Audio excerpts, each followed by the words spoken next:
এটা সকাল 4:45। আমি এখন তোমাদের সামনে নিয়ে এসেছি বোয়াল মাছের ঝাল। বোয়াল মাছটাকে প্রথম ভালো করে ধুয়ে দেবে নুন দিয়ে। বাজার থেকে কাটো বা বাড়িতে কাটো, তারপর ভালো করে মোটামুটি ভেজে নেবে, বেশি করো না বেশি কাঁচাও না।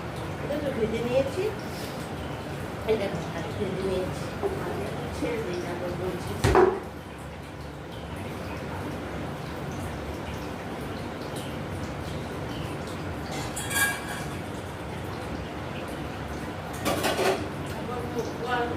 ভালো করে ভেজে নিয়ে তারপর তুমি এখানে প্রায় 8 পিস বোয়াল আছে। আমি এরকম বড় একটা পেঁয়াজ নিয়েছি, আর 2 কোয়া রসুন, একটু আদা, আর 5-6টা কাঁচা লঙ্কা দিয়েছি, দিয়ে পেস্ট করে নিয়েছি একদম ভালো করে। 2 কোয়া রসুন দিয়েছি, এইটুকু ছোট একটা পেঁয়াজ ধীরে করে কেটে নিয়েছি। তারপর আর ওই যে পেস্তার সঙ্গে বড় এক চামচ জিরের গুঁড়ো আর ধনের গুঁড়ো দিয়েছি, স্বাদ মতো নুন আর হলুদ দিয়েছি, স্বাদ মতো নুন আর হলুদ দিয়েছি। তো কড়াইটা যখন তেলটা গরম হবে, যে যেরকম পরিমাণ তেল খাও, সাদা খাও লাল খাও দেবে।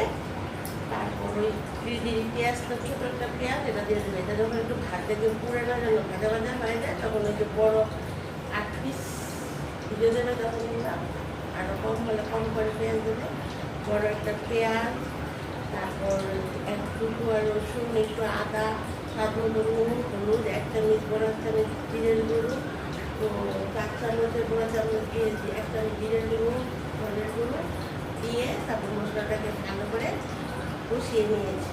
কষিয়ে নিয়ে চুন দিয়ে দিয়েছি পরিমাণ মতো, একটু মাখা দিয়ে অল্প খাওয়া পাতলা ঝুল ভালো লাগবে না। তারপর ওই মাছটা ছেড়ে দিয়েছি। এখন ওই মাছটা যেমন আমার ঘরে এখনো আজকে ধনে পাতা নেই, তোমাদের যদি ধনে পাতা থাকে নামানোর সময় ধনে পাতা দিয়েও নামাতে পারো, ভালো লাগে বোয়াল মাছের মধ্যে। ভুলে গেছিলাম বাজার থেকে ধনে পাতার কথা বলতে। তারপর ঝালটা ভালো লাগে। আর মানে যারা বেশি ঝাল না খাও আর গুঁড়ো লঙ্কা দিলে না, যারা একটু ঝাল খাও সঙ্গে একটু 1 চামচ লাল লঙ্কার গুঁড়ো দেবে, দেখবে খুব টেস্টি লাগবে। আমি আমার গুঁড়ো লঙ্কাটা 1 চামচ দিয়েছি, এবার একটু ঝাল খায়। বোয়াল মাছটা একটু ঝাল খেতেই ভালো লাগে।